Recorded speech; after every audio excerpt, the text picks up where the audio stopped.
And now with 100% less Juggalo references, it's Voyager Please, a fateful voyage through the Delta Quadrant. My name is Joseph. Hey, I'm Peter. I know that we're out of your comfort zone now without ICP in here with us, with about a bunch of psycho space clowns to make jokes about the Riddlebox album, but I'm hoping you can stick with me. Mm-hmm.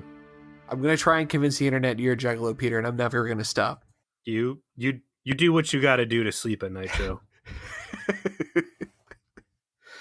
I'm just envious of your knowledge, man. I was going to say jealousy is bleeding through heavily here. My knowledge of the Juggalo has paid off in the past. I regret nothing. That's good. What I don't regret is how much I've enjoyed the podcast. We're closing in on the end of season 2 here, and it's really been fun to watch our viewership just slowly grow. We had our Berlin listener check in on the support group. Yeah, they think she appreciated the shout out. Oh, I didn't see that. Did she send us a message directly, or was that on just like right in the group? Yeah, she was just in the group, but she commented like, hello from Berlin. So she listened. She heard us. Good. We've made some strong allies along the way. I'm sure if you've listened to this show for the 40 plus episodes we've done, if you count the live streams, we always appreciate people sharing, reviewing, doing whatever it is that they can do to spread the word.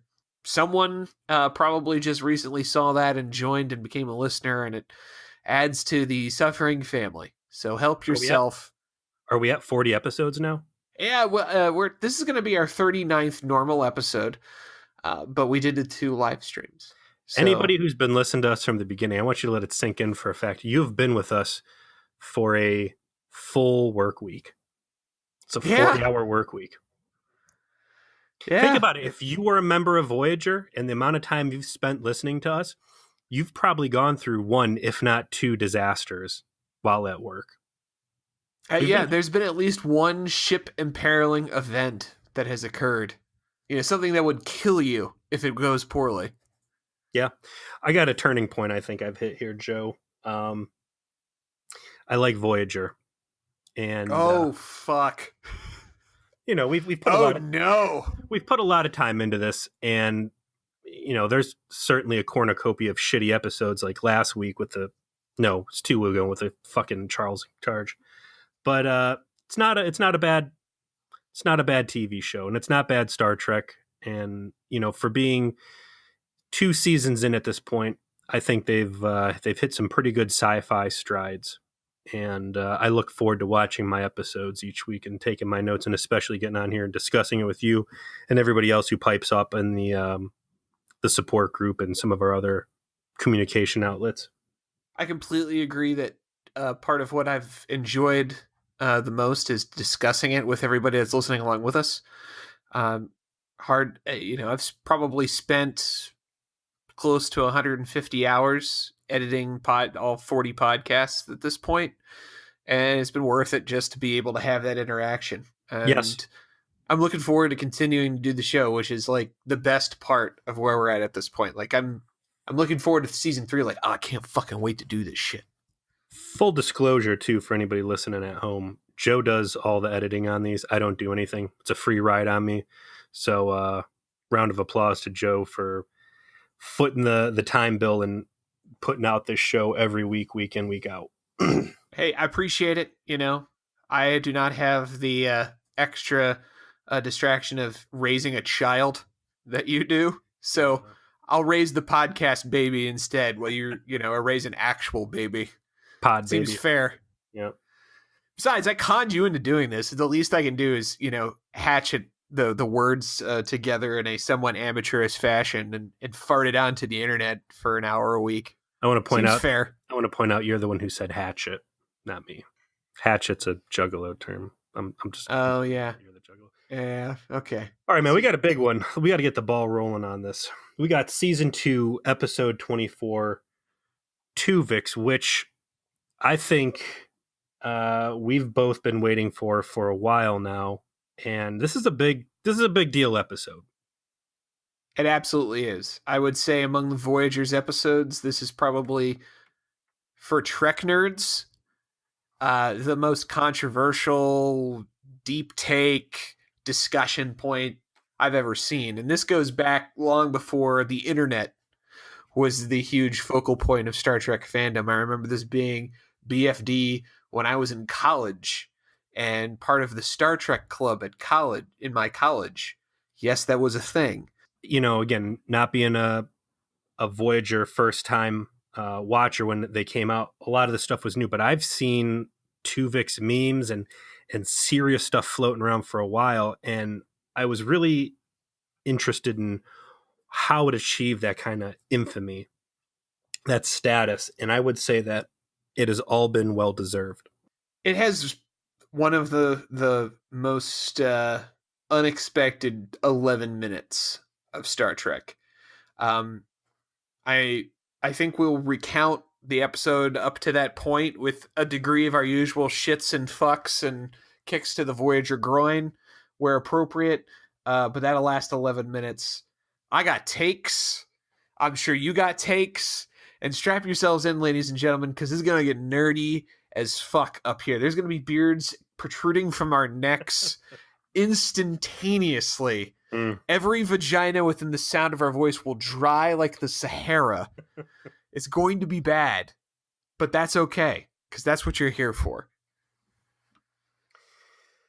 So we start off on a lush soundstage studio of plastic plants and very bright set lighting to Tuvok and Neelix out on what appears to be another geological survey. I wonder if it's dawned on Tuvok yet that whenever he goes out with a member of the bridge crew, his shuttle, everybody's going to survive. No one's going to be shaken, baked to death like poor Ensign Bennett did in Tuvok in charge. But when he's with, God forbid, there's someone in there who does not have a seat on the bridge, you better have that body bag field generator ready to go. Yeah, or maybe Smoldering Catcher Mitt guy could probably make it. Yeah, he's on screen enough. Mm-hmm. Hogan probably would survive at this point. We've gotten to know him enough. Yeah, he's not like Fred Durst, the one-shot wonder who immediately has his face ripped off. To be fair, that's all I need. Like Bennett, you never knew, and some of these other guys, they just march him out, and it's like I could care less. The guy who blew up in the Alliances episode, who caught a console to the face. But if you give me at least that one episode wind up, I'm like, oh yeah, it's that. Oh no, it was that guy. That's all I need. But so you got Tuvok and Neelix down there looking at flowers, and we found out already that Tuvok is a ravenous botanist who has a real thing for special hybrid species, and even Neelix. So this is a kind of a neat bonding potential moment for them, being down, both of them indulging in a shared passion.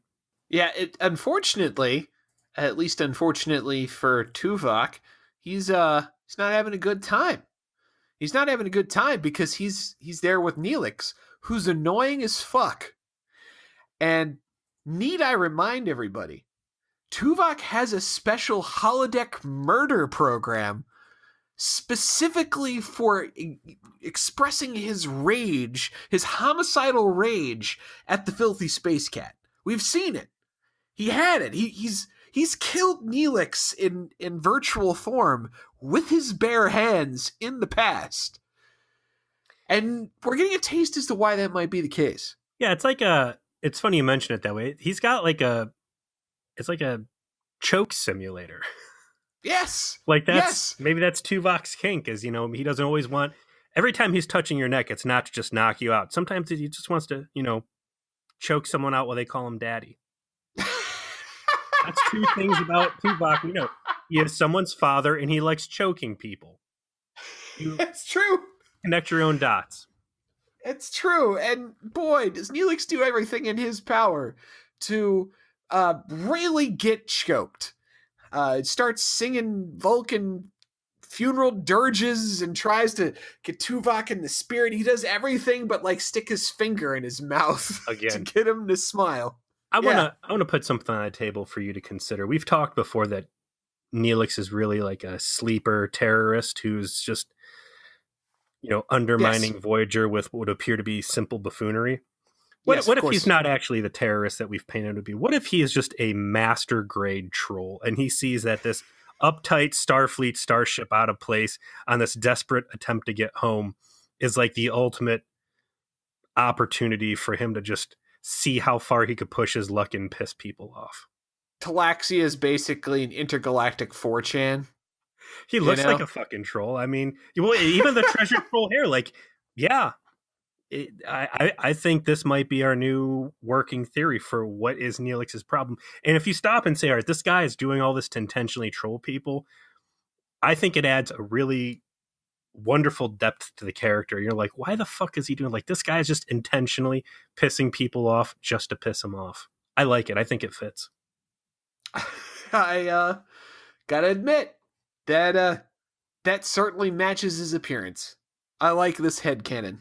Did you also let's book it for now. Let's put that on the shelf. Did you also notice Tuvix got one of those like terrible circular plastic duffel bags, things that he's collecting the flowers in, that looks just like a cat carrier? Like when people go to the airport and they got to jam their cat in there so it doesn't get out. Do you think that's what he put Neelix in before they beam down to the surface? I think he wants to stuff them in there before they go back, but before he gets a chance to engage in his inner Jeffrey Dahmer / sexual deviancy, they decide that it's time to head back up to the ship with this orchid that they have secured that could potentially be a nutrition source. And they do a quick cut up to Voyager, where they are checking the transporter to make sure that it's not broken. Apparently there was some issue with the array that scans molecular. Yeah, some technological doohickey. Ensign Kim basically takes a wrench and tightens it up and says, they're good to go. Let's beam them up. Let's hold on a second. So, because I kind of glossed over this, the problem was with the transporter system before they even be, because they're doing diagnostics. And when it was hey, we're having issues tracking them, or we had a specific event following their beam down. They never specified what caused the issue, just that there was a bit of an issue and Ensign Kim was fixing it. Okay. He fixes the issue and they let the away team know they're beaming him up. And curiously, as Hogan does the beam up, it's only one person, not two. And he says, I don't have either of them. I've got someone else, and I have to take them because at this point they're mid-transport. I can't send them back down. And who should materialize on the pad but a very awkward-looking combination of Neelix and Tuvok, right down to his uniform, actually, is like a combination of Neelix's discount African king shit and a Starfleet uniform. It's a very jarring scene because you see exactly what they're going for. The makeup's on point. This thing looks horrific. Like we've talked before, Talaxians, if it was portrayed in any way other than the bumbling, good-hearted, jolly, Neelix and the other kind of, off-the-wall Talaxians we've seen, if you would put him in a basement hiding under the stairs, like hunched over, peeking at you through like floorboards or whatever, Talaxians are nightmare fuel. And I would say this Tuvix amalgamation with the goofy wisps of hair somehow looks even more horrific than the Neelix normally does. So it's I'm glad you brought up the hair.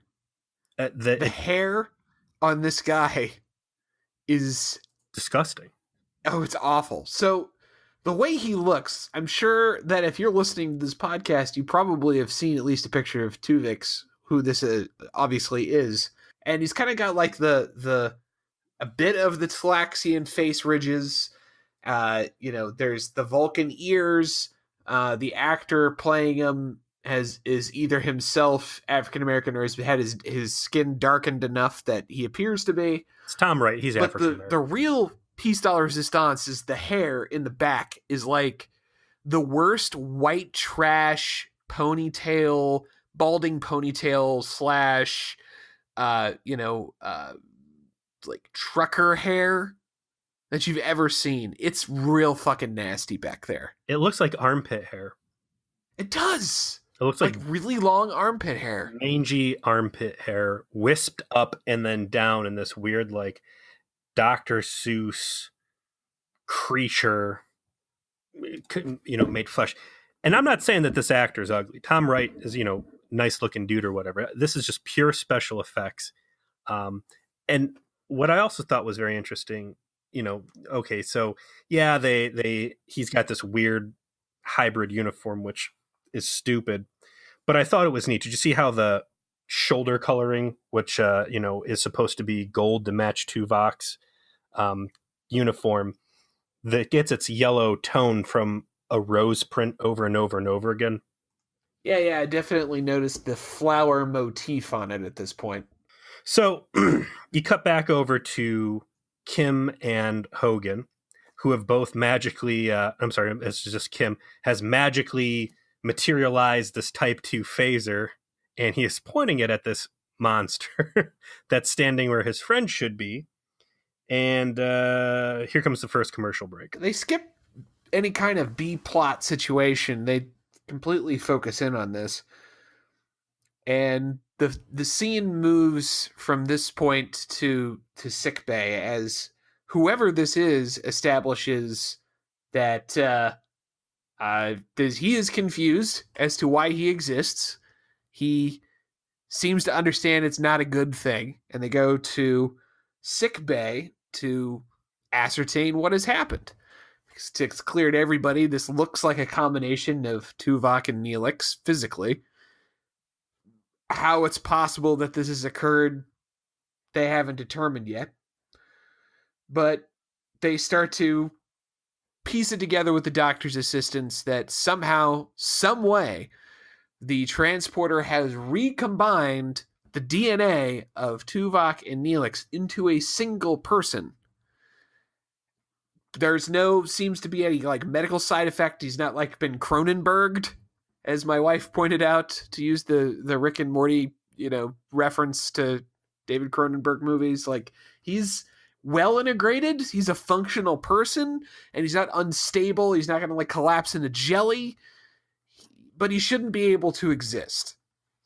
It's not just their physical characteristics that have melded in Tuvix, as he goes on to explain.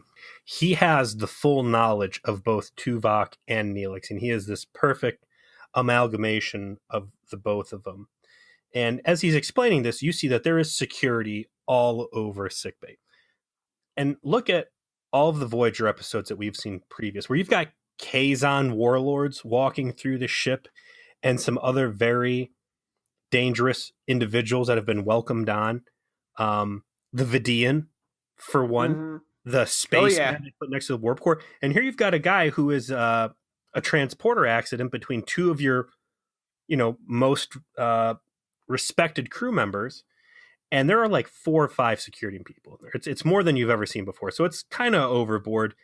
The vibe that Janeway's laying down, it's kind of disdainful at first, but yes, it is.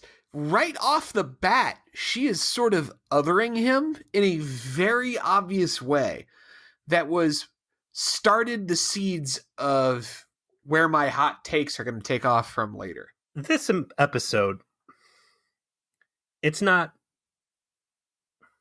different kind of Star Trek. I want to say that this is a situation where they had a story that they wanted to tell. And I think that they put enough science on the table to try and explain it away. Ultimately, you'll find out that the whatever the orchard that they had collected on the surface has a weird genetic property where it, instead of reproducing normally, it binds with other organisms, kind of like the Asari in Mass Effect. Yep, exactly like that. And because it was there during transport, it just blended all 3 of them together into this one thing. And like you said, it's perfectly cognizant. There's no side effects. It's not a pile of twitching goo. Even the perfect artistic blend of their clothing going together. This isn't really a science accident. This is an act of magic, essentially. And it doesn't bother me. This is like a Q event, really. It doesn't bother me. They do a good job with the technobabble, such that I buy it. I buy the explanation, the whole symbiogenesis. They were all broken down to atoms, and so it just had this weird recombination effect. And throughout the episode, I felt like the technobabble was at the right level, that it explained what was going on enough without going like using it as the wave of the magic wand, and it worked for me. It's there. It's enough. I still think that it's such a preposterous event that, again, we've moved beyond a scientific thing into what has to be space magic. And I'm not saying that to shit on the episode. I'm saying it to the strength of the episode, is that they have really, like I said, they've pulled a Q level event here to tell this story. And the story, I think, ultimately was worth telling and swallowing that pill of disbelief. But out of all the Star Trek things we've seen so far, like, this is really, I think, an outlier as far as fucked up goes. I would agree with you as we get further through the episode. Tuvix awkwardly flirts with Kes, who's finding this all very difficult to deal with, and settles on the name Tuvix. I'm going to stop you right there. My wife's playing on her phone on the couch next to me, not watching this at all. And he goes, he pitches first. He's like, call me Nevok or something. And Kes is like, ooh. And he's like, no, this is better. How about Tuvix? And my wife's like, did he just say he's got two dicks? And I'm like, from that point forward, I couldn't hear the word Tuvix at all. From that point forward, his name, as far as he introduces to anybody. And we don't really know anything about Neelix. I've seen some very disturbing things in that Star Trek ship posting group, as far as like raunchy fan art or whatever, speculating what's going on with Neelix below the belt. So I don't, maybe two dicks isn't completely wrong, but I also want to go ahead and throw in here, because I've been sitting on this one for a while. Tuvok, his name just rhymes too easily with other things, and maybe that's how we ended up with this Tuvix merger episode. Tuvok, Tupac.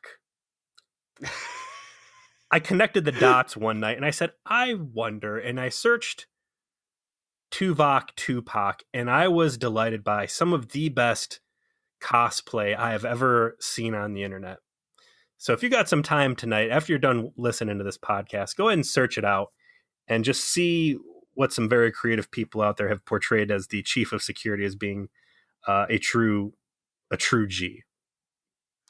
Well, not to spoil what is to come, but there's an episode where Tuvok gets to cosplay himself in a, shall we say, Star Trek appropriate outfit that is reminiscent of the very namesake that you're suggesting that he should pattern himself after. So sometimes your fiction becomes reality, my friend. I look forward to it. So yeah, Tuvix is talking to Kes and trying to hash out and help her understand that, even though essentially her boyfriend and her mentor, because keep in mind, Tuvok and Kes have this telepathy mentor-student thing going on, right? That is correct, even though Kes once boiled Tuvok's blood. Boiled his brain. Oh, that fucking killed him as far as I'm concerned. But both of these people represent very important parts of her life, and they've both been, for all intents and purposes, killed in action. And now you've got this other guy here who has full memory of him and is very clearly carrying emotional baggage from one, potentially, if not both, and is trying to kind of explain himself in what he is and where he kind of hopes things go. And I think this is where you really start seeing this this Tom Wright's performance come through. And I think this guy nails it right on the head. The perfect blend of Neelix's animation and Tuvok's vocal inflection. And for being what could have been a very silly mashup character, taking parts of two separate things and making something that's unique but still clearly identifiable. Yeah, you can kind of see when he's leaning on the Neelix side and when he's leaning on the Tuvok side, and he seems to do so depending on who he's dealing with or what he's dealing with, like when he's at tactical or what have you. But I agree. He's a much more compelling character than either of the characters that he is replacing. And it's a very... because of that. It's a very fluid flow between the one character and the other character. And he doesn't really hit the extreme of either, but he plays in the middle, and it's a strong and it's a very interesting performance to watch, you know, as someone who has been watching both of these characters once a week for the past, you know, however many months here. So pretty cool stuff. So Tuvix ultimately asks essentially to go back to work. And Janeway is hesitant at first, takes him instead to a staff meeting where they sort out what we've talked about has happened to him. They walk through logically what could have caused the issue after they ruled out equipment failure, and hit on the symbiogenesis issue with the orchids having combined the two of them. And it's good technobabble, and they conclude the meeting with trying to figure out a way if they can separate the two of them again, if there is some way to do so. Meanwhile, you know, Tuvix wants something to do, and he walks with Kes to go to the mess hall because something that he remembers from Neelix's memories is making crepes for Kes every Wednesday. And they go into the mess hall, and there we see dozens of Starfleet officers and crewmen, apparently completely fucking helpless to make themselves food. They're standing around the hobo kitchen. Everything's on fire. Fucking Hogan's standing there with some like taco shells in his hands. Like, I don't know what the fuck to do with these things. Like, these enlightened scientists who run warp cores and sensor arrays and load torpedoes apparently can't handle making a fucking soup or a grilled cheese sandwich for themselves. And it takes a fucking committee, and they're all fucking it up. I would say it makes sense. You know, if you live in a world with replicators, is cooking really a skill that, you know, is getting passed down generation to generation at that point? And I think the answer is no, probably not. And I don't think so. I mean, consider in TNG how often they talk about cooking, and it's like something that some people do consider a pastime. It's not a completely dead like art or anything like that. Well, I mean, that's a flagship. Those are more enlightened people. I think half the people in that kitchen were formerly, you know, terrorists. You can't convince me that somehow these people with these super scientist abilities wouldn't have the capacity to quickly just like look up in the fucking Starfleet Wikipedia, how do I make a goddamn sandwich for myself? How do I make some mashed fucking potatoes? I can figure that shit out with my fucking smartphone. These people have, you know, 24th century, like, you know, pads and shit that can narrate it to them as they do it step by step. Give me a fucking break. They're also in Neelix's odds and end hobo kitchen. I'm guessing they know everything isn't easily identifiable as potatoes and milk and butter. I mean, Neelix has some pretty weird stuff in there that he's making these nasty dishes out of. But so Tuvix gets in there and kicks everybody the fuck out. And Hogan tries to stun on him. Hogan's like, whose authority are you kicking us out on? And he's like, head of security, chief chef, take your pick, just get the fuck out. And it's kind of where he starts to establish his personality, like his independent personality. He gets dinner done, he makes the crepes.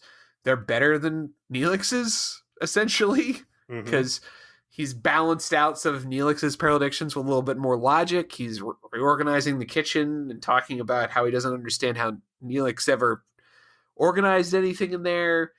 And meanwhile, Kes is still really unsteady with him. She's warming up quick, though.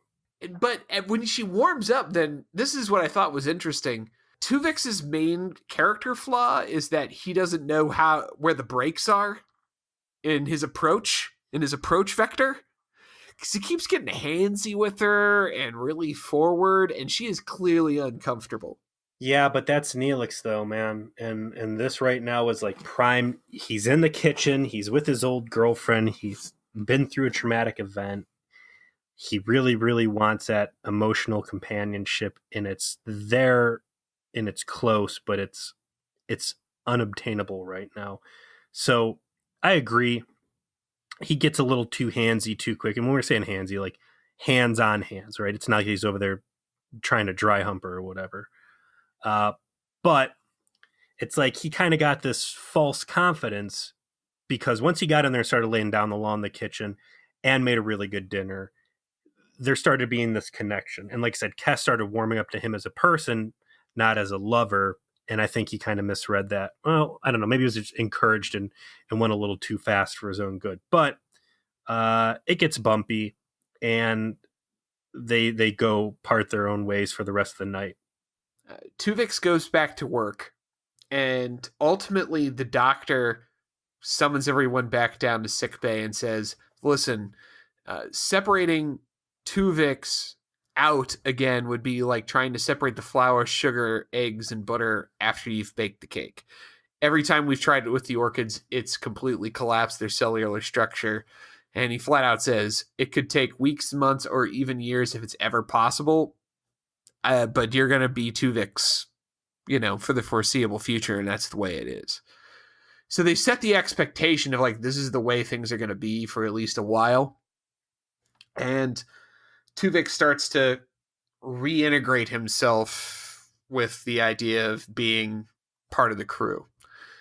And in the course of that, he goes to Kes's quarters and again doesn't know where the breaks are and has a super awkward conversation where he professes his love for her that she is not feeling. Well, before even that, when he walks in, she's sitting there in the middle of this Ocampa funeral ritual, right? She's got 2 candles burning. And I think they touch on it with some of the other crew members that, at this point, given the doctor's prognosis, they need to consider Tuvok and Neelix as, KIA, right? Right. So when he walks in and catches Kes in the middle of this mourning ritual, I mean, it's a pretty weird thing to walk into. This woman who you have strong feelings, these remnant feelings, and seeing her essentially mourning 2 deaths that are your own deaths, yet there you stand. It's a weird philosophical moment for Voyager. I would agree. I wish, honestly, they had spent a little bit more time going into that than spending it all on this Kes stuff. I felt like there was too much of the Kes stuff and not enough of everyone else reacting and getting to know Tuvix and Tuvix exploring the conundrum that is his own existence. That was the meat on the bone that I wanted more than anything else. And it's just way too much of this Kes psychodrama. You're right. And I think that had they fleshed out other people's mourning the death of Tuvok and Neelix and how Tuvix plays into that, I think it would have punched up the end a little bit. I think my problems with the ending, and I do have a lot of problems, come from the fact that we don't get a lot of other kind of reactions from the crew about what's going on, really. Mm-hmm. It's after that Kes goes to Janeway, who's in straight up soap opera mode in her 1984 nightgown. Civilian clothes. Here we go. Finally. Janeway's got the only civilian clothes on the ship. It's her nightgown. Her hideous ass nightgown. We've seen they've gotten good mileage out of that. They had that nightgown for Eye of the Needle, the Q episode, this one. And boy, has she let her hair down. Yeah, they always give her this ridiculous extra hair piece situation going whenever she's in this thing. Are we to believe that she buns all that up, or do you think she's just got like a favorite hair extension that is part of her like off-duty rituals? Like, some people would pour himself a drink. She clips this ridiculous Rapunzel ponytail onto her head.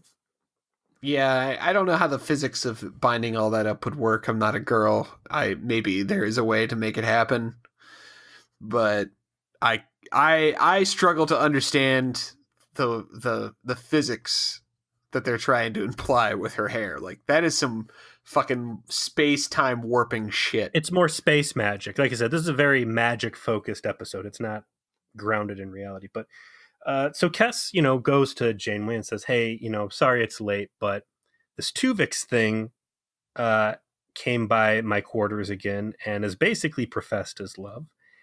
And I don't know how to feel about it, because he certainly has qualities that remind me and that I like. But, my boyfriend's also dead now, and so is my mentor, and I'm trying to process all this, and it's not like I can even let these people go, because here's this thing that is essentially both of them at the same time. Janeway has some good dialogue in this scene. She goes through the whole mourning process, what the crew has to go through with understanding that there are some things that they may never see again. She makes it personal, talking about her fiance, Mark, and it's good. Kate Mulgrew shines when she isn't having to be super technical. When she gets into this interpersonal stuff that really could be not actually taking place in space. She shows a lot of weakness here, and I like it, because she does say, sometimes I'm super optimistic, and I believe we're going to do this, and I see a path home, and I see opportunities. And sometimes, the reality sets in that, and I don't think she says this exactly, but, I am going to be the first of probably many captains that this ship will see, if it, as it tries to get home, if it ever does get home. And it's a sobering thing. And I have to guard all of that from the crew. I completely agree with your assessment. That is what she implies. Maybe not those exact words, but she relates her very human experience of ups and downs, of days where she is certain they can do this, and days where she confronts the reality that she's never going to see her loved ones again. And she could very well just die out there, and has damned everyone on the ship to die out there. And or at best case, they get back and they're going to be ancient and there won't be anything of their old lives left. Yeah, if only there was a sweet cyber VR thing that could preserve their bodies and let their minds wander free that they had explored. No. But unfortunately, Juggalo tech is forbidden on in the Federation. They're not ready for the clown, man. They're not ready for the clown here in the 24th century. I really liked in this scene how they put Kes and Neelix into perspective of the rest of the crew.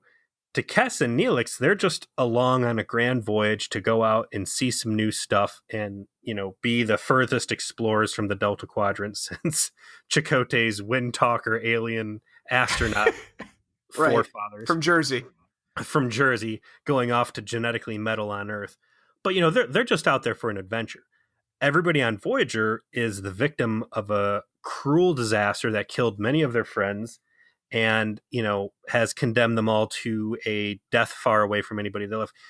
Neelix and Kes are there voluntarily. Everybody else has been victimized into being there. And this is the first time, as, Janeway tells her, that you're seeing things from our eyes. This isn't a grand old tour. This is shitty. And we are, congratulations, welcome to real loss. Yeah, that's exactly how she puts it. I mean, not quite as blunt, but almost. Yeah. It's a good scene. It definitely conveys the finality that the characters are feeling that, Tuvok and Neelix are gone.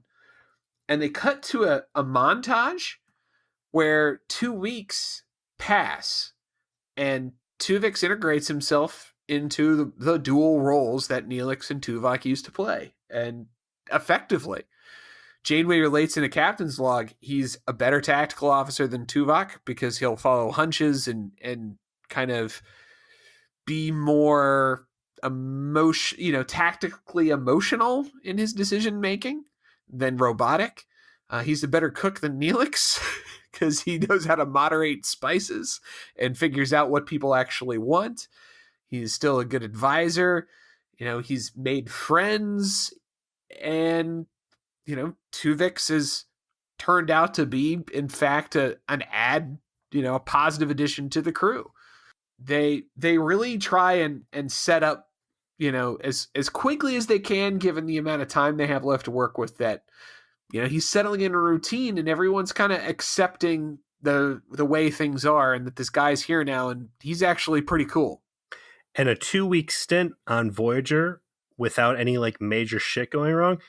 Tuvix picked the right 2 weeks to visit Voyager. This is prime ship time. No one's getting caught in plasma fires or organs harvested or anything. Like, Seska hasn't rolled by, although that might be in Seska's favor, because now that Tuvok is gone and Tuvix is in charge, her normal shenanigans around security might not work, and she'd get caught, and she'd be like, "Who the fuck is this? Wow, who's my new arch nemesis?" Yes, I used to run hot game on Tuvok all the time, but now this Catman has merged with him. I can't get a leg up. Somewhere in this scene, I think we get treated to round 3 or round 4 of the Harry Kim clarinet performance. Yeah, we do. He's playing on the clarinet when the doc calls up and has kind of a theory about a way to potentially isolate the patterns within Tuvix to be able to beam them apart. And so he's jamming on the clarinet before he gets the buzz from the doctor, who wanted to run some ideas by him. And then, of course, Harry the nerd gets super excited and runs down to sickbay to give the doc a hand. I looked it up, by the way.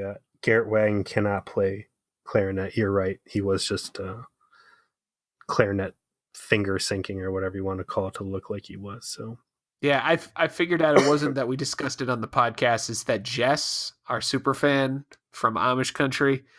Is that where they send their children off to the planet to die in a space? I'm sorry, their grandparents off to die in space cave buttholes. They age backwards. Yeah. We cut back to the doctor calling everyone down. Well, hold on. There was a scene on the holodeck that I thought was pretty cool. Oh, that's right. Yeah. No, that's right. Yeah. Tom's whorehouse, and Tuvix is kicking Chakotay's ass, or maybe it was Paris's ass in pool. And I thought it was pretty neat because you haven't really seen Paris and Chakotay in close proximity to each other since Tom's sprung the trap on Seska, and we found out that all the hostility between them was basically an engineered thing. So I thought it was cool that they're kind of mending bridges there, presumably. Yeah, presumably. It makes sense. Like, now that Tom's deception, deep cover operative shit is over, that like he might, like, all right, man, let's go shoot some pool and hug it out like, we're on Entourage or something. Yeah. But there's Tuvix running some game on him. Kes actually ends up swinging by, and she wants to go have a little chat. And it goes well for Tuvix. And I think she starts becoming receptive to building a relationship as friends first and maybe more later. And Tuvix gets a little handsy with her and grabs her hands in his and says, don't worry, I'm not going anywhere. When comically, it's the doctor, and he calls Tuvix down to medbay. And it's not just Tuvix, but Tuvix, Kes, and Janeway, which is important. And he reveals that between him and Harry, they've cracked the code.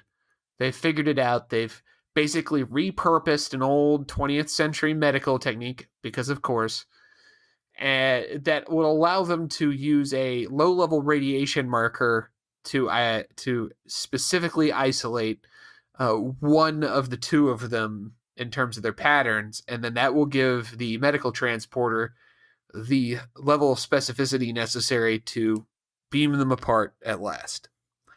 And here is where the episode reaches its controversial point, and in my opinion, where the episode absolutely goes off the fucking rails into Crazy Town.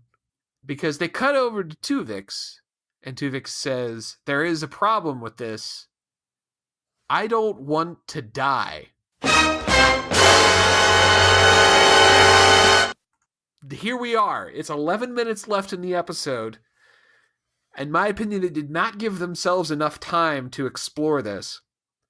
And Tuvix is basically saying, that's great and all, but I'm a sentient being with my own identity and personality, and I don't want to die, so I'm not going to do this. I don't know if it was their goal when they were creating this episode to make something that was going to be very controversial and as philosophical and hotly debated as they did, but whatever they thought they were going to try and, whatever intrigue they thought they were going to spring on the viewer in Death Wish, the Q suicide episode. Here's all those hopes and dreams. This from this point forward, it's like almost may as well be a mirror universe episode, the way the rest of this thing plays out and the behavior we see out of established cast and crew on this thing. Yeah. It's fucking crazy what happens after this. Let's stop and talk about what has happened. Well, first of all, I think there's two big things that flaw this episode. And I don't say flaws and tragically flaw. The episode still plays out fine, but missed opportunities, let's call them that. One, they don't really give you a chance to let Tuvix settle in and build real consequences here. They say that 2 weeks have passed. They kind of do a quick montage. As you mentioned, there's too much Kess and not enough everything else. I think if I had a Star Trek wish for Voyager, it would have been that Tuvix stuck around for 2 episodes, maybe a 2-parter. Maybe I was exactly thinking the exact same thing. This needed to be a 2-parter.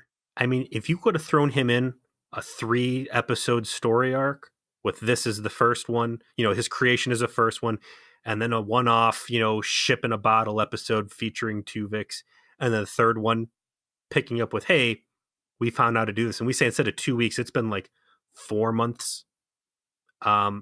You're going to bring a lot more gravity.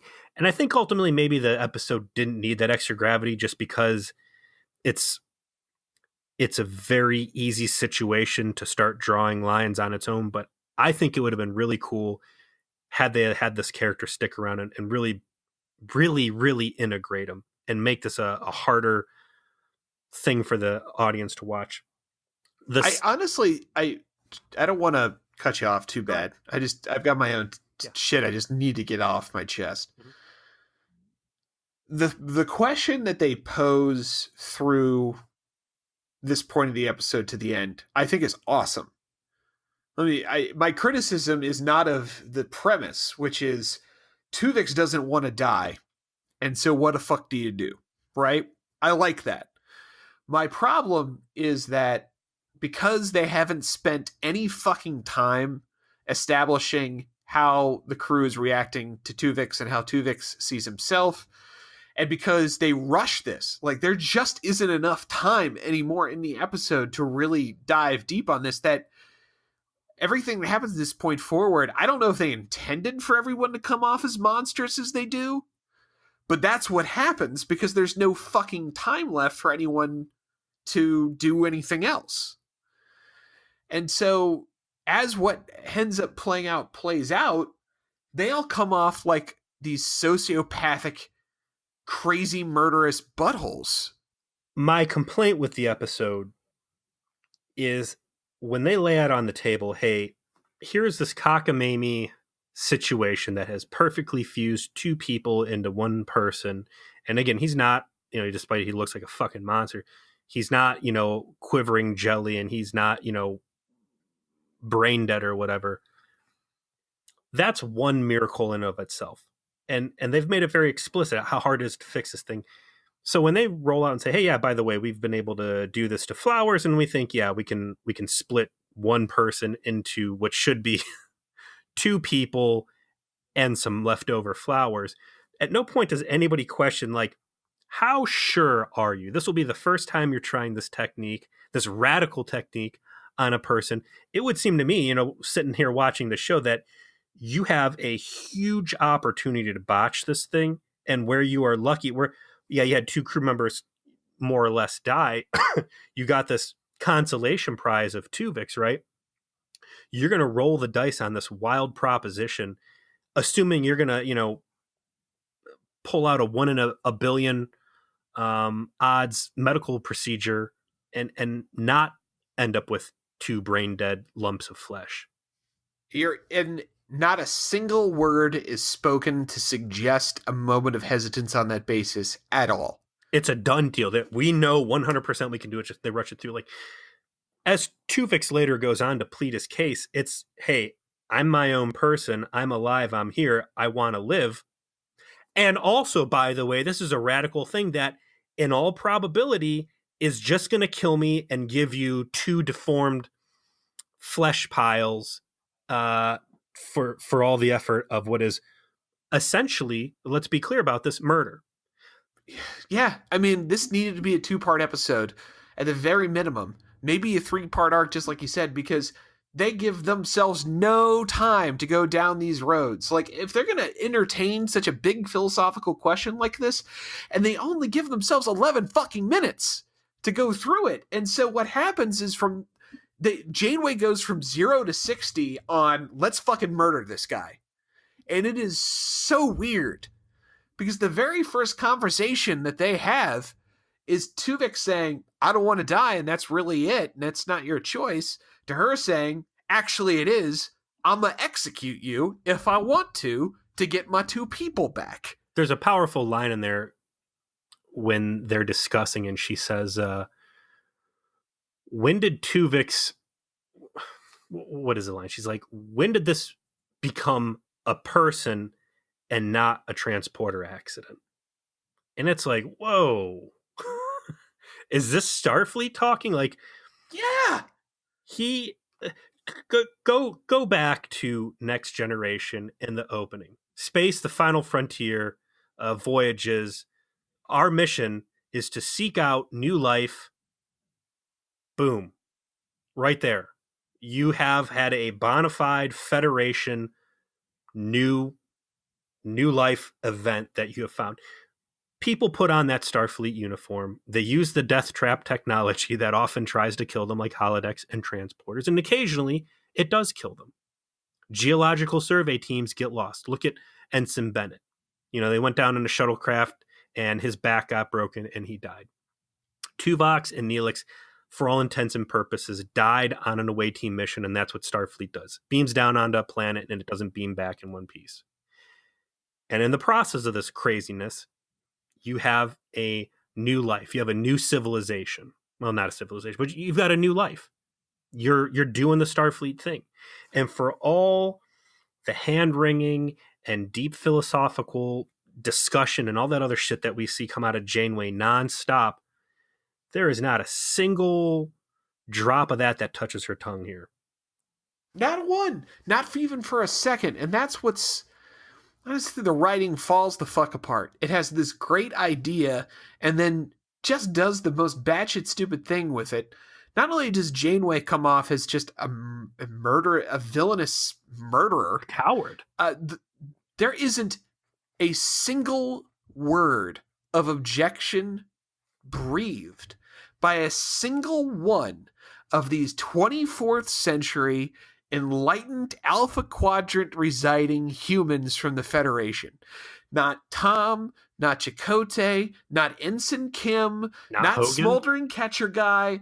Not a fucking single one of these guys says, hey, maybe we shouldn't fucking murder this guy. Maybe that's bad, Captain Janeway. I didn't sign up to murder people. None of them say anything. That's what really blows my mind. Like, Janeway being dedicated to it is one thing if they're going to have someone say, yeah, that's bad. Let's not do this. This is fucking bad. This is against everything that we believe in. We do not terminate life. Think about everything that Picard does through all of TNG to never hurt anyone, to the point of endangering the lives of everyone on the Enterprise if it means that they don't have to fight, right? Think about Chakotay, who just 2 episodes ago endangered, B'Elanna and Harry by jamming people into Juggalo VR because 3 space miners they never met before might not be happy in their virtual pleasure palace. think about the whole premise of Voyager. They're stranded in the Delta Quadrant because Janeway felt all this compassion for the Ocampa and decided to strand her own crew in order to save them. The Federation and the human beings in the Federation are supposed to be exceptionally empathetic and exceptionally self-sacrificing. They're ready to destroy their ship to help the planet that B'Elanna's stupid missile is going to blow up. These people lay their lives down for others all the time. They do not want to hurt people. And you mean to tell me that is not only is Janeway willing to assassinate this guy who does not want to fucking die, but nobody else says a fucking word about it? And the only one who says anything that's an objection is the doctor because he's programmed not to hurt someone? What the actual shitting fuck is this? This is batshit fucking loco. This is insane. This is crazy town. Absolutely. Yeah. And to fill in any of the dots we may have missed along the way here, Tuvix says, I don't want to die. And Janeway says, well, I'm going to have to think about it. Tuvix tries to go about his life on the ship, and instantly he is like persona non grata, right? He shows up for a shift. He goes to relieve the tactical guy. Tactical, nobody won't leave. They have to look at Chakotay, and Chakotay's like, well, until the captain makes up her mind, which is essentially just dead man walking, like, yeah, let the guy be there. And then Tuvix is like, hey, Paris, I want to run sensor diagnostic. Can you drop us out of warp? And then, Paris, who was real warm and chummy with this guy 2 minutes ago, looking at Chakotay, and Chakotay's like, yeah, all right, play along. Like, they really second-class citizen this guy and shitbox him quick. It is some real gross behavior for what you've come to see out of these guys. And especially, like you said, all the cockamamie plots that we've been thrown so far about Voyager going out of its way to acknowledge fucking Chakotay, right? Who on Space Spider Island didn't want people to use tricorders to scan the webbed up corpses because he thought maybe that might go against that culture's customs. And he's playing along in this whole thing, just completely complicit. All it would have taken was a couple people here and there being like, hey, we don't agree with this. And how would Janeway even hammer down on those people? It's not like she'd be like, this is mutiny. If people are like, look, dude, this guy's clearly a life form. I'm not all right with this. That would have been a great new point to build a divisive line. They've already mended the Maquis Starfleet rift. Now you can have like a new mixed line. Wasted opportunity there. Yeah, everyone comes off as completely okay and complicit in this murder, except for the doctor. The doctor's the only one who says, I can't do this because I'm a physician. I can do no harm. This is going to kill him. The head of the episode is Janeway makes up her mind in her ready room. She goes out on the bridge where we just saw, Chakotay reluctantly playing along with Tuvix. And she says, she walks up to Tuvix. And I don't know if you've ever seen a bad boss have to fire somebody. And when you have a non-confrontational person having to do something like tell someone they're fired, it's a real squirrely event. The person won't look them in the eyes. They want to get them away from public. They don't want to be judged. It's a very clear look of guilt and self-doubt and no confidence. And it's Janeway's portrayal here all the way. She says, hey, Tuvix, I want to talk to you over here. And he's like, well, I assume that means you've reached a conclusion. And Tuvix is like, let's hear it. Let's everybody hear. Because Tuvix apparently is the same as you and me, thinking that, hey, Federation ain't down with this kind of stuff, and says, let's everybody hear what your decision is and how you want to kill a sentient life form. And she kind of, her balls shrink. I don't want to do this here. You will come with me now. And he's like, no, go ahead and fucking say it. And that's where he starts specifically calling people out. And all the arguments we've been making, with the exception of we don't even know if this is going to work, which I think would have been the most powerful card to play. But he starts calling out to people, saying what all the Trek viewers know, and that is, this is wrong, this is murder. Does nobody here have an objection to this? And they just go around the bridge, and it's not like people are sheepishly looking away like there's guilt. There is villainous resolve in people's eyes. It's bizarre. It's absolutely bizarre. Everyone is 100% down with this. Show me one controversial decision in Star Trek history where you had full agreement on everybody on the bridge crew as to what to do. There's always like someone like, no, we shouldn't use the deflector dish against the Borg, or maybe we shouldn't rescue Picard. I've never seen a unified front on a moral dilemma like this. Especially when he's right. They are going to murder him. And let us remember, there's an actual murderer sitting in the brig of the ship right now. And Janeway categorically denied the concept of engaging in capital punishment against Lon Suter. Categorically denied it. That man killed someone and chopped his body up and threw it into like a plasma injector. Yep. Cold-blooded. Now, he's fine. He could just chill downstairs. We'll give him 3 squares and a cot to sleep in. He'll be fine, and he'll stay there. But this guy has the temerity to live when we could have back our old friends. So fuck him. Let's take him down to the doctor's death chamber and beam him into oblivion.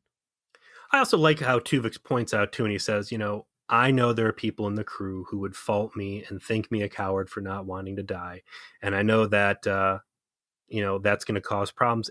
And I can live with it. I thought that was neat to see in a Star Trek character, not this blind willingness to self-sacrifice. And Janeway's like, well, I know that Neelix and Tuvok would have both willfully died to save another person's life. And Tuvok should have been like, well, here's their opportunity. They did die.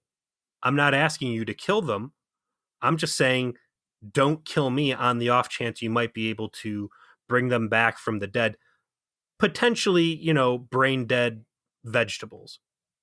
And you're absolutely right. Like, they died so that I might live. It was an accident, but we're here. And if that, by that very logic, he could have just turned around and said, yeah, they both would die to save someone else's life. And presently, they're going to stay dead to save my life. Isn't that exactly what you're saying they would do? Mm-hmm. I mean, that's the very logic that she's implying. Their souls have once again been released. Tuvok is tired of being soulless. He has lost his ghost collection. Q's not here to save him. And I'm going to go ahead and tell you right now, based on his memories, he's okay with this. We're going to leave him alone. Yeah, like, who knows them better than me? I did like early in the episode, Kess's objection to having a relationship with him. And she's like, for starters, what about Tuvok's wife, who he loves? Like, this isn't just, you don't have just Neelix to indulge here.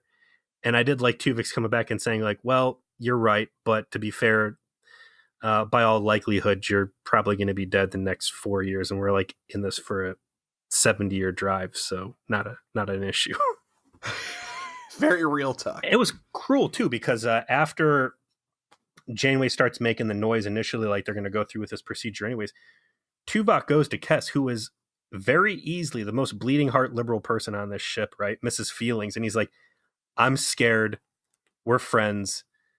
Please help me. You got to talk to Janeway and try and cut me some slack. And she does go to Janeway, and she fucking throws his ass right under the bus, man. It is an A to Z from the captain down to the loneliest ensign. Everybody. It might as well been like fucking Klingon high command, right? These dudes Xing their arms over their shoulders and then turning to, show this guy the back in a circle. Like when they get shamed. Oh, yeah, the discommendation. Yeah. I mean, that's basically what everybody does to this guy. And it is pathetic. Yeah, it's not even as active as that. Like, the discommendation was like actively like taking ownership of shunning someone. They all just did it in the most passive aggressive, shitty way possible. They did it like a bunch of catty Romulan high school students. And yeah. It's like, this is some Mean Girl shit that goes on. This is some Mean Girl shit, and it made me so angry. Like, the writers just absolutely shit themselves now with doing it this way. I do not understand. It just is bizarre. Tuvix sees the writing on the wall, and I really expected when she's like, because once he starts challenging her and calling her out in public, like, you know, and once, you know, nobody comes to his support, Janeway's balls start getting a little bit bigger, and she's like, this is going to happen, and she calls security up to grab him. I had assumed that when Tuvix asked for him to take the ship out of warp so he can run this lateral sensor scan, that he was going to build in like some sort of like Seska-ish emergency teleportation escape thing, but it's much more basic than that. Tuvix tries to just run away through the the turbo lift, and security grabs him, and it's this weird, I don't know, this weird monologue about how he knows that why people are doing this. He knows it's wrong. He's kind of like chastising him, but at the end he ends up forgiving everybody, but saying you're going to have to live with this. Yeah, I mean, kind of lets him off the hook emotionally a little bit, which I don't quite understand, but he does. And, you know, is marched down into the sick bay. As I've mentioned, the doctor refuses to actually execute him and makes Janeway do it. Janeway sits him down on the biobed, injects him with the marker that will allow the transport, and ultimately pulls the execution switch and transports Tuvix out of existence. And in reforming on the biobed are Neelix and Tuvok, perfectly healthy. Both wearing Starfleet uniforms. Correct. So they basically duplicated the matter of the uniform so that one of them doesn't beam in naked, which I appreciate. Yeah.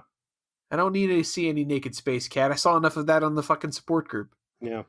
Big crime of the episode is Tuvok and Neelix just look at her and like, Captain, and smash cut to the outside of the ship and then roll credits. Like, what the fuck? What just happened there? Does Tuvok and Neelix retain any knowledge of what just happened? Is the crew emotionally grief-stricken that, you know, after the fact this guy has been dragged off to die? Are people like, wait, what the fuck did I just sit there and condone? There's no closure on this at all. There's no questions answered, and they just move right along. Homeostasis has been reached. Everything's the same it was when it began. Roll credits, and we're out of here.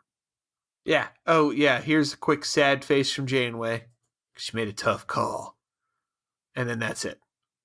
Fucking clown shoes. Garbage. Garbage. Garbage. Fucking hate. I hate the last 11 minutes of this episode. I had no idea I was going to have this strong a reaction to it, but I hadn't seen it in so long. But fuck. Holy goddamn shit. It was awful. I wouldn't say I hated the ending, because I'm willing to take what I saw and establish that as new canon, and that when we watch the rest of the stuff, the rest of these episodes and seasons, that we are dealing with a crew that was confronted with a moral choice like this and did not hesitate and did not break rank and condemned a guy to death to try and rescue, two Federation two Federation crew member. I'm sorry, one Federation crew member and a space cat. So, this is canon. This happened.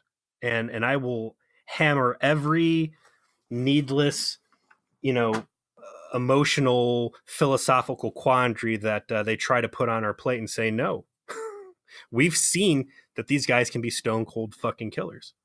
I wish that the writers had that level of intent that I could go on that journey with you. But I know that they probably didn't. Everything else that we see in the show up to this point suggests the exact opposite, which is why this bothers me so much. It's complete abandonment of the whole ethos of the Federation, which is that's what it is. And everyone is complicit. It's not just Janeway. Everyone is complicit. How was this episode supposed to be viewed, do you think? That's a good question. Difficult moral quandary. I'm sure they, they intended for there to be, this like, tough choice here at the end of what to do, like how to view Tuvix, and if the choice made was right. I just don't think that they gave serious follow through on how they were portraying everybody, like how it would come off. Like maybe they intended for Janeway to be kind of hard nosed about it, but the fact that they just allow the rest of the crew just to basically be mean girls about it and go along with it, that's so weird. And that tells me that from based on your experiences of the conversations they were having at Dragon Con when they were reminiscing, these guys just didn't have that follow through thought about what the fuck they were doing. And they shot it, and then this is what they wound up with. It's interesting that because you bring up the Dragon Con conversation. When I was reading the Memory Alpha on this, the actor Tom Wright, who played Tuvix, he had some kind of negative things to say about the production, that he didn't really get the support from the writers and the producers on how to portray the character, that they just kind of like left him out to hang and figure out this stuff on his own. And there was a quote in there somewhere where they specifically talk about how he tried to play around with the script a little bit and ad-lib a little things and change it. And like the fascist attitude on the set of you only read what's on the script and no deviation at all. And that, the producers basically like openly criticize him for trying to grow into the role too much and change what was on the page, which was the major complaint that like, everybody at the Dragon Con panel had, was that there was no creativity allowed and that they were forced dealing with turkey lines because that's what the writer room produced. Well, there you have it. This is a deep one, man. Who to blame? Yeah. Another situation where I don't think it was their intent to hit the depth that they did on an episode, where they tried and failed on another one, and to have a resounding success on an offbeat episode. So, I mean, I'll say this: I got impassioned about it, but just probably not for the reason that they would want someone impassioned about it. Made me fucking angry. Yeah. Anyway, speaking of angry, what do we have next? Coming up next, we got season 2, episode 25, resolutions, and we've got everybody on the bridge crew standing around, mopey with their arms crossed, looking sheepishly at the floor, like they should have been when Tuvix was dragged off to go to the electric chair. Resolutions. Captain Janeway and Chakotay contract an incurable virus, and they'll only survive if they stay on a planet which negates the effects of the disease. Oh, no. Remember this one? This one? Oh, God. Yeah, we're all fucked here. We got 2 episodes left for the season because it's this one, and then I believe we're at the season finale, so it's disappointing to hear that we're dipping back into crappy Voyager again. Aren't you excited about an episode that's all about Chakotay and Janeway making sex eye at each other? I'm not excited about an episode where I know they're not going to take the top 2 most important people on the ship and, try to say, hey, these guys aren't ever going to be around anymore. Yeah, I mean, yeah. Anyway, does Tuvix ever get mentioned again in Voyager? No. So this is a bottle episode? Yes. No fucking way. I mean, I think there's like an oblique reference to a transporter accident at some point, but never actually. Like, they never bring up that they murdered the fuck out of somebody on the show. No, that never happens. What, they couldn't like cue him in just to like... What a mean thing Q could do in a later episode. Oh, that would be awesome. Q shows up and is like, oh, I've restored one of your dead crew members to life. It's Tuvix. He's just like, he remembers getting murdered. What if Tuvix... What if they did a Yesterday's Enterprise and had Tuvix's grandson come back as a Romulan admiral? Or just like some vendetta ride. He's like made common cause with the Vidians. Fuck that. Like, Seska, I wanted to kill you in the most horrific way I could, so I found the organ thieves who are going to murder your children and eat them. I'm going to take Tuvok and Neelix and kill them and stitch them back in together as a golem, and it will be my son. That would be great. No, they don't do that. That's too bad. It's back to the Dragon Con thing again, too. Someone asked who their favorite guest star was. And everybody on the stage was like, yeah, Tom from that Tuvix episode. Like, everybody loved that dude. We wish he would have come back. Missed opportunities. Too bad. Too bad. Well, I think I got an appropriate rule of acquisition here. This is one of the unknown ones, but rule of acquisition: a man is only worth the sum of his possessions. And in this case, he was possessing of Neelix and Tuvix. So, yeah. Sadly, it wasn't worth enough to avoid the Voyager gas chamber. And again, he was cruelly thrown into by the captain, while everybody else just, was like, yeah, go away. We don't like you. All it would have taken was just, hey, this medical procedure is unproven and you're going to kill me at the potential. There's an actual murderer on the ship! Yeah. Lots of holes. God damn it. Lots of holes.